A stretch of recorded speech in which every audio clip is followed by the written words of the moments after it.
얼마 전 시시콜콜 택시 앞으로 제보 사연이 하나 전해졌습니다. 노동자로 인정받고 싶다는 포항시 상수도 검침원들의 간절한 외침이었는데요. 대체 어떻게 된 내용인지 시시콜콜 택시에서 만나봅니다. 어디든 누구든 부르면 달려가는 시시콜콜 택시. 오늘도 우리 택시를요 아주 애타게 찾고 계시는 시민분들이 계십니다. 그렇습니다. 네. 이번에는 저희 시시콜콜 택시로 우리 얘기 좀 들어주세요 라고 이렇게 제보를 해주신 포항시 상수도 검침원 분들입니다. 그래요. 먼저 저희에게 제보 내용을 보내주셨는데 저는 이 제보 내용 중에서 이 부분이 굉장히 인상적이더라고요. 자부심을 갖고 참된 땀과 참된 노력에 노동자로 살고 싶습니다 라는 외침을 저희에게 보내주셨습니다. 어떤 내용인지 저희가 좀 샅샅이 또 낱낱이 들어볼 필요가 있을 것 같아요. 네. 그런데 우리가 사실 이 상수도 검침원에 대해서 아는 게 너무 약소해요. 맞아요. 아는 게 너무 없어요. 그러게요. 그래서 오늘 초대 손님을 저희가 모셨죠. 자, 민주노총 우리 사무국장님입니다. 장영대 사무국장님 모셔옵니다. 어서 오세요.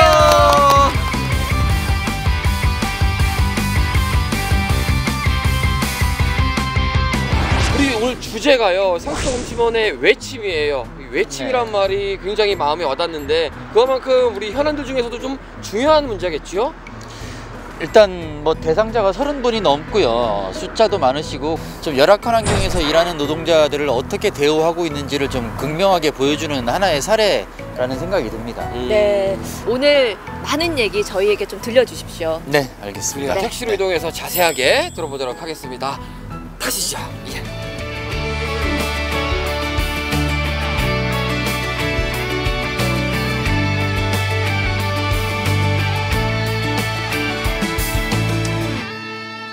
뭐 상수도 검침원 이름에서도 뭐 하는 일이 좀 옅어 보이기도 하지만 어떤 일을 하시는 분들인지 좀 알고 시작해야 될 것 같아요. 그냥 말 그대로 수도 그 사용량을 이제 계량기를 보시고 그거를 이제 검침을 하신다면 이제 PDA에 입력을 하고 그거를 이제 고지서로 뭐 요금을 정산해서 그 고지서 배부하시고 그런 일들 하시는 거죠. 근데 저희가 이제 제보를 받았거든요. 네. 상수도 검침원 분들이 굉장히 힘든 부분이 있다. 근데 근로자성을 인정을 해달라라는 얘기를 들었는데 그렇다면 지금은 근로자가 아니라는 얘기인가요? 포항시는 그분들이 근로자가 아니라 개인 사업자로 계약을 했다라고 이제 주장을 하고 계신 거고요. 근데 사실은 그분들이 일하시는 내용을 보면 포항시 공무원이 직접적으로 뭐 구체적으로 업무 지시하고 담당 업무 구역이라든가 이런 것들 다 포항시가 정해주고 그래서 이제 중앙노동위원회라고 하는 그 기관에서 이 사람들 개인사업자 아니라 근로기준법상의 근로자 맞다라고 하는 판정은 이미 1년 전에 나왔고요. 네. 아니 아마 많은 시민분들은 네. 애초에 공무원인 줄 알고 계신 분들도 많을 거예요. 맞습니다. 예전에 저도 공무원분들이 와서 집에 오고 찾아오고 네. 그랬잖아요. 그죠? 이거 언제 바뀐 거예요 그러면? 그게 2003년인가 4년경까지 포항시 소속의 기능직 공무원들이 이제 하시던 업무를 예. 민간으로 이제 넘기기 시작한 거고요. 근데 이제 현재는 공무원들이 하시는 분은 한 분도 없고 네. 전원 다 이제 민간으로 다 넘어갔죠. 아니 그러면 민간으로 넘긴 이유가 있어요? 개인 사업자로 하면은 뭐 어떤 점들이 이득이 있길래 왜 개인 사업자로 했을까요? 개인 사업자로 일하시는 분들한테는 정말 안 좋은 거지만 포항시 입장에서는 여러 가지로 이제 좀 득이 있죠. 그러니까 이제 대표적으로 이 사람들이 이제 근로기준법상 근로자가 아니다 보니까 네. 퇴직금 안 줘도 되고요. 지금 이제 사회적으로 좀 쟁점이 되고 있는 뭐 주휴수당이라든가 이런 거 안 줘도 되고 그 다음에 연차휴가도 안 줘도 되고 사대보험도 안 되겠네요. 네, 당연히 그렇죠? 사대보험도 이제 가입할 필요 없고요. 네. 그리고 이제 사실 이 일이 의외로 산재 사고가 굉장히 많거든요. 겨울철 같은 데는 이제 뭐 빙판길에 미끄러지시기도 하고 또는 뭐 야간에 이렇게 검침을 하다 보면 오토바이라든가 뭐 이런 이제 교통사고도 심심찮게 일어나고 네. 하여튼 이제 그런 일하시다가 발생하는 산재 사고에 대해서 이분들이 근로자가 아니다 보니까 포항시는 아무런 책임을 안 져도 되는 거죠. 일하다 다쳐도 그냥 본인이 자기 돈 들여가지고 이제 치료를 하셔야 되는 거고. 그러게요. 아니 저희는 그런 생각을 또 들어요. 개인 사업자로 됐으면 뭐 그런 뭐 4대 보험 혜택은 없어도 뭐 소득은 들지 않나 뭐 이런 생각이 드는데 그렇지도 않은가 봐요. 전혀 안 그렇고요. 하나의 계량기를 보는 걸 한 전이라고 부르거든요. 네. 네. 그러면 검침원 한 분이 한 달에 하시는 게 보통 한 1,500전 내외? 많이 하시면 뭐 1,800전도 하고 이렇게 하시는데 이게 한 전당 1,000원 내외 정도가 책정이 돼요. 예. 그러다 보니까 이제 한 달 내내 열심히 일해봐야 뭐 150만 원, 180만 원 그 사이를 벗어나지를 못하죠. 그러면서 뭐 혹시라도 다치거나 무슨 일이 생겼을 때는 다 본인이 부담해야 되는 그렇죠. 현실이 지금이군요. 네. 그리고 이제 지금 뭐 사회적으로 크게 쟁점이 되고 있는 것 중에 이제 최저임금이 많이 올라서 뭐 네. 문제가 되고 있다 이제 이런 얘기가 많이 나오는데 이분들은 또 그 최저임금하고 아무런 상관이 없으신 분들. 개인 사업자니까. 그러니까요. 네. 상수도 검침원들의 상황을 제대로 알기 위해 그들의 근무 현장을 동행했습니다. 한눈에 보기에도 묵직한 계량기 덮개를 열고 물까지 붓습니다. 이거 물 부는 이유는 앞에 찌꺼기가 있기 때문에 숫자가 잘 안 보이거든요. 그래서 이렇게 물을 붓고 또 다시 또 깔꾸리로 이렇게 또 하고 또 아니면은 또 이 후라시 같은 걸로 해서 이렇게 비춰가지고 안이 잘 안 보이기 때문에 계량기의 숫자만 확인하면 되는 간단한 작업일 줄 알았는데 그렇지가 않습니다. 이 무게가 한 15kg 정도? 키로수가 굉장히 많이 나가요. 무거워서 한 마리는 좀 들기 힘들거든요. 저 같은 경우는 지금 오른쪽으로는 어깨하고 무릎 같은 게 이런 게 지금 많이 아파서 지금 작년에 거의 1년 동안 계속 병원 다니고 치료하고 그렇게 했습니다. 다음 장소로 이동을 하는데요. 담장 너머까지 개 짖는 소리가 요란합니다. 들어가. 괜찮아.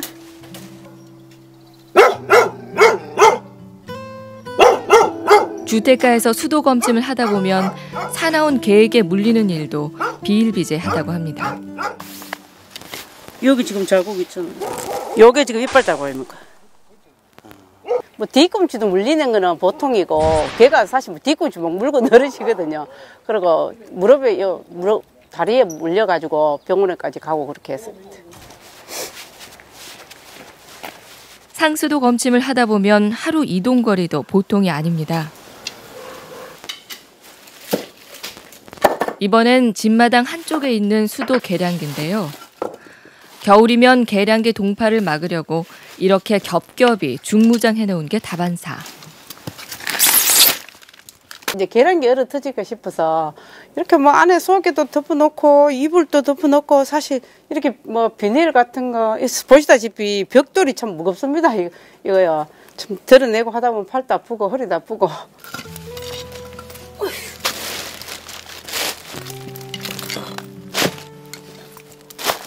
계세요?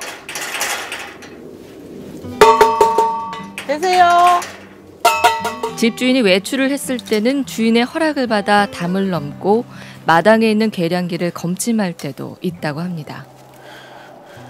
문 따고 들어가야 되는 집도 있고 또 가끔은 담을 넘고 가야 되는 집도 있고 그리고 아까처럼 그렇게 이불 많이 덮어놓고 뭐 위에 계량기 통 위에 물건을 이렇게 무거운 물건을 많이 올려놓고 있는 집이 많거든요. 그래서 그런 집들이 드러내고 하는 게 그런 게 무겁고 하니까 힘이 많이 들죠.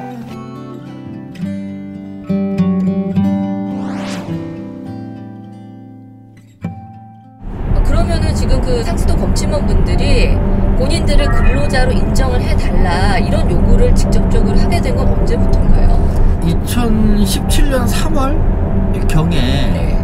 그 검침원 중에 한 분이 부당하게 이제 계약이 해지됐다라고 이제 저희 노동조합에 상담을 하러 오셨고요. 예. 상담을 하다 보니까 이게 아니다 싶은 생각이 들었던 거고. 어떤 부분이요? 그러니까 이제 형식상은 개인 사업자라고 포항시하고 계약을 했다라고 이제 본인들도 그렇게 말씀을 하시는데 네. 실제 일하시는 걸 내용을 들어보면 이건 개인 사업자가 아니라 그냥 일반 근로자하고 똑같이 일을 하시는 거예요. 그게 이제 노동조합에서는 여러분들은 개인 사업자가 아니라 근로기준법상의 근로자이신 것 같고 그러니 이 문제를 근로자가 맞는지 안 맞는지 한번 중앙노동위원회에서 한번 판단을 받아 보시는 게 좋겠다라고 이제 제안을 드렸고요. 네. 그렇게 해서 이제 검침원 분들 중에 한 절반 정도가 이제 노동조합에 가입을 하시고 그때부터 근로자성에 관한 싸움이 시작이 된 거죠. 한 분의 계약 해지로 인해서 네. 됐던 문제가 네. 여기까지 온 거군요. 네. 그러면은 뭐 노동조합에 가입을 하시고 그 이후에는 어떤 행동들을 하신 거예요? 그러니까 일단은 한 분이 부당하게 이제 계약 해지, 그러니까 포항시 입장에서는 그걸 이제 계약 해지라고 하는데 저희 입장에서는 그걸 이제 해고죠. 해고라고 네. 이제 보는 거고요. 노동위원회에 이 해고가 부당하다라는 것을 확인해 달라고 하는 청구를 했고, 노동위원회가 이제 그걸 2017년 10월 달에 부당한 해고가 맞다. 그러니 해고된 사람을 다시 원직에 복직시키고 해고 기간 중 임금 지급해라. 이렇게 이제 판정을 했던 건데, 네. 포항시는 이제 그거를 이행을 안 하고 이제 소송을 통해서 계속 시간을 지연시키고 있는 중인 거죠. 아니 이렇게 우리 위원회에서 근로자로 인정해라 라는 얘기가 나왔음에도 불구하고 포항시에서 받아들이지 않는 이유는 뭐라고 보세요? 표면적으로는 한 분이 해고된 사건이지만 그 한 분이 근로자가 맞다라고 하는 판정이 최종적으로 확정이 되면 수도검침 업무를 하시는 이제 현재 34분이 다 동일하게 이제 적용이 돼야 되는 거고, 그렇게 되면 이제 포항시 입장에서는 뭐 퇴직금도 지급해야 되고 뭐 연차 수당도 지급해야 되고 하니까 재정적 부담이 좀 늘어나겠죠. 근데 이제 문제는 사회적 추세도 그렇고 이제 정부 지침도 그렇고 계약직 노동자들을 정규직으로 무기계약직으로 전환해라 라고 하는 지침은 이미 오래전에 나왔는데, 지금 수도검침원들 분들 같은 경우는 아예 전환 대상자의 심사 대상 자체가 아닌 거예요. 왜 그렇죠? 포항시 입장에서는. 왜냐하면 정부에서는 계약직인 노동자들을 무기계약직으로 전환시켜라 라고 하고 있지, 수도검침 하시는 분들은 계약직조차가 아니거든요. 개인 사업자거든요. 사업자니까. 예. 그러니까 이분들은 정규직 전환 대상자 자체가 아예 아닌 거죠. 포항시가 보는 시선에서는.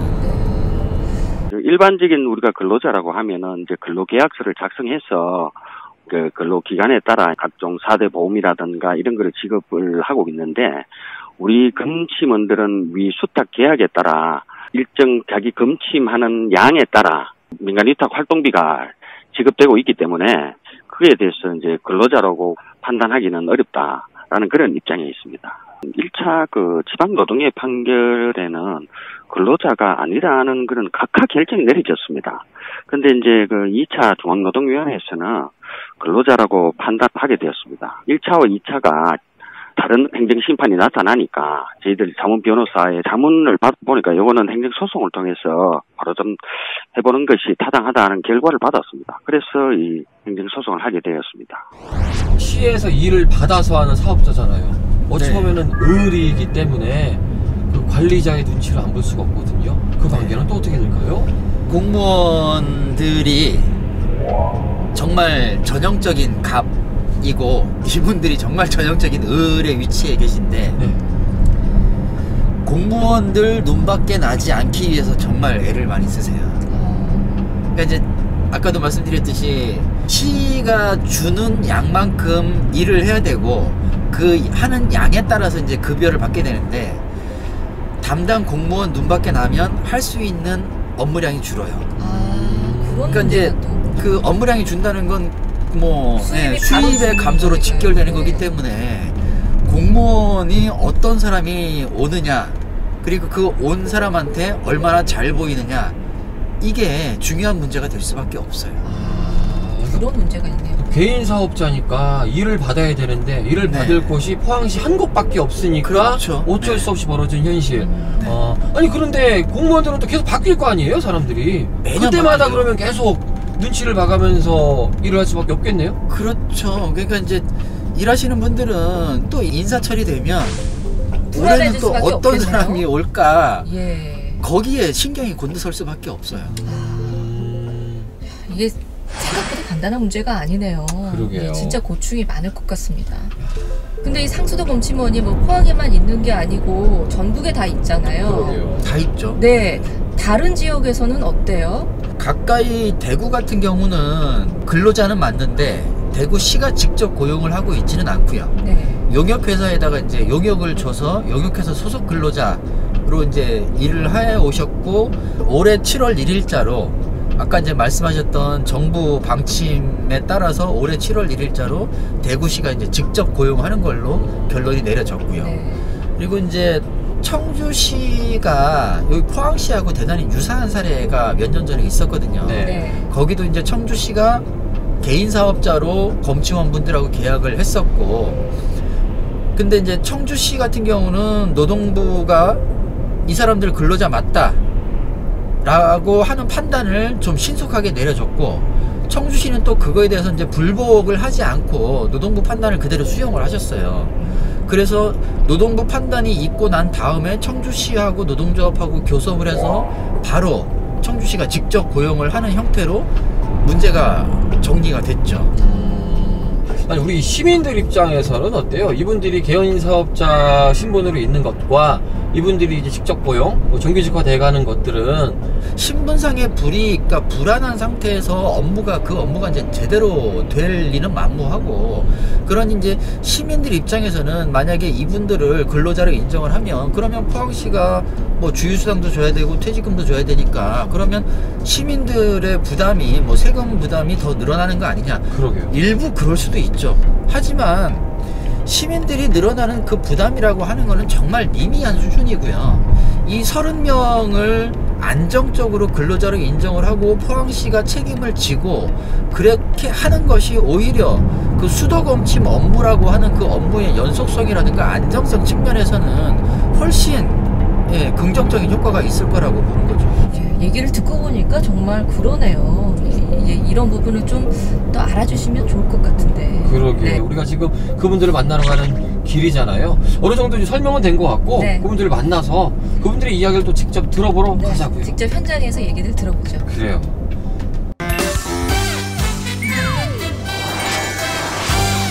여기네요. 아이고, 안녕하세요. 안녕하세요. 반갑습니다. 몇 년씩 하셨어요? 지금 일하신 지 얼마나 저는 되셨어요? 연차가 이제 19년 차이고 와. 19년 오래 하셨구나. 내년이면 20년 네. 되시고요. 원래 이제 정년이고요. 정년이시라고요? 예, 정년. 정년이 있어요? 예, 60세. 아, 개인 사업자라고 사업자잖아요. 들었는데. 그때 저희들 알기로는 네. 개인 사업주는 정년이 없다고 알죠. 그죠? 계약서에 명시가 계약서에 있나요? 명시를 시켜놨기 때문에 우리는 그 계약서대로 그대로 움직여야 되기 때문에 따라야 됩니다. 그래서 어쩔 수 없이 60세라는 걸 저희들 다 알고 있습니다. 아니, 사무국장님, 이 부분도 좀 이해가 좀 납득이 안 되네요. 이게 개인 사업자로 분류를 해놓고 60세 정년이 있다. 포항시에서 하는 얘기가 이제 서로 그 모순되는 지점들이 여러 개 있는 것 중에 하나가 이건데, 그러니까 이제 공무원들 정년에 맞춰서 거기 이제 그 지자체에 고용돼 계시는 뭐 그분들이 뭐 계약직 근로자든 아니면 뭐 개인 사업자든지 간에 자기들 정년에 맞춰서 다 그렇게 일률적으로 맞춘 거죠. 근데 이제 엄밀히 따지면 좀 전에 말씀하셨듯이 노동자가 아니면 사실 법령상에 있는 뭐 정년 규정에 적용을 받을 일은 없죠. 그러면서도 이제 똑같이 60세를 적용한다고 하는 거는 포항시가 말로는 개인사업자다라고 하면서 실제 적용하는 거는 노동자들하고 똑같이 적용을 하는 거죠. 그러니까 앞뒤가 안 맞는 거죠. 아니, 장사하는 사람이 60세 네. 됐으니까 나 이제 장사 그만해야지 뭐 이러진 않잖아요. 그러니까요. 그러게 말이에요. 네. 개인 사업자니까. 생각지도 못했던 부분인데. 연금은 안 나오잖아요. 안 나오죠. 일하시다 보면 어떤 부분들이 제일 힘드세요? 계량기가 정해진 위치에 다 있는 게 아닙니다. 뒤로 돌아가는데, 그 다음 담을 넘어야 되는데, 그 다음에 공사장 같은 경우는 톱하기를 해놨습니다. 그러면 거기다가 비도 오고 밑에 물이 하면 한 번은 그 위에 계량기가 있어요. 그래서 물이 너무 차여 있어가 겁이 나가 어느 정도 깊인가에서 돌을 한번 던져봐서요. 붕덩 하는 거예요. 아, 저거는 빠지면 제가 그거 될 수도 있겠다. 실제로 주변에 일하시다가 다치시거나 상해를 입으시는 경우가 많죠. 많으시죠? 네. 어떤 경우에 얼마나 많이? 주로 개물림 사고가 굉장히 많고요. 조심을 해요. 근데 이제 이 개가 우리가 법률적으로 밖에서는 목줄을 해야 되지만 자기 집안에서는 사실은 해야 된다는 의무사항이 없단 말이에요. 우리는 사실은 나무집에 들어가는 입장이에요. 계량기가 바깥에 있으면 좋은데 예전 계량기 같은 경우는 집 안에 마당에 거진 있어요. 그럼 이제 풀어놓으신 분도 계시고 또 대다수의 어떤 분들은 이제 검침원이 워낙 무서워하니까 묶어도 주시는데 이제 문제는 이제 이 견주분들의 이제 생각에 따라가 자유로워야 된다 생각을 해가 개주를 길게 묶어놔요. 그럼 반경이 넓어요. 얘가 왔다 갔다 하거든요. 그럼 이제 좀 멀리 떨어져가 묶어 놓으면 되는데 계량기 통 위에 올라와서도 앉아 있고요. 걔가 이제 계량기 통을 지키는 거죠. 걔가 올라 앉아 있고 그 옆에 이제 계집이 있다 보니까 아무리 조심을 하더라도 이 숫자도 봐야 되잖아요. 얘도 정확히 봐야 되는데 걔는 올까 안 올까 얘도 봐야 되고 그러다 보면 아차하는 순간에 이제 걔한테 물리고 이제 저는 들은 얘기로 예전에 한 분은 물려가 그냥 온몸 붕대로 둥둥 감고 들어 누워 있었다는 얘기도 들은 적이 있어요. 요즘 뭐 아무래도 관심 사항이다 보니까 뉴스를 또 많이 접하실 것 같아요. 일부 지역에서는 이제 정규직화 시키기도 하고 직접 모형을 하기도 하는데 그런 뉴스 보고 있으면은 마음이 여러 생각들이 드시겠죠. 그럴 거예요. 이런 문제가 발생하고 하면서 이제 제가 이제 네이버 검색을 쭉 했었어요. 노동에 대해서 하다 보니까 칼럼 연재에 이런 말이 있더라고요. 출퇴근이 고정적이지 않다는 것이 근로자 판단의 기준이 될 수는 없고 근로의 대가로 임금을 지급받는지와 또 이 사업이 독창적으로 사업을 해서 이제 본인의 이윤을 추구할 수 있는 것인지 그게 근로자 여부의 핵심이다라고 돼 있더라고요. 이제 저는 이제 여쭙고 싶어요. 관계자분들께 과연 우리 검침원 34명이 이 검침을 함으로써 우리의 사업적 이윤을 우리가 추구할 수 있는 건지 우리 멋대로 이윤을 늘릴 수 있는 건지 그렇지 않다고 생각되신다면은 이제 인정을 좀 해주셨으면 좋겠습니다. 제가 원래 제가 마지막으로 나가지만 우리 후배들만은 제가 그렇게 힘들었던 거를 우리 후배들은 혜택을 받았으면 좋겠어요. 사실은 이 행정소송이 어느 양쪽에도 도움이 되지 않는 거예요. 그죠? 이제 그만하시고 이제 그만하시고 이제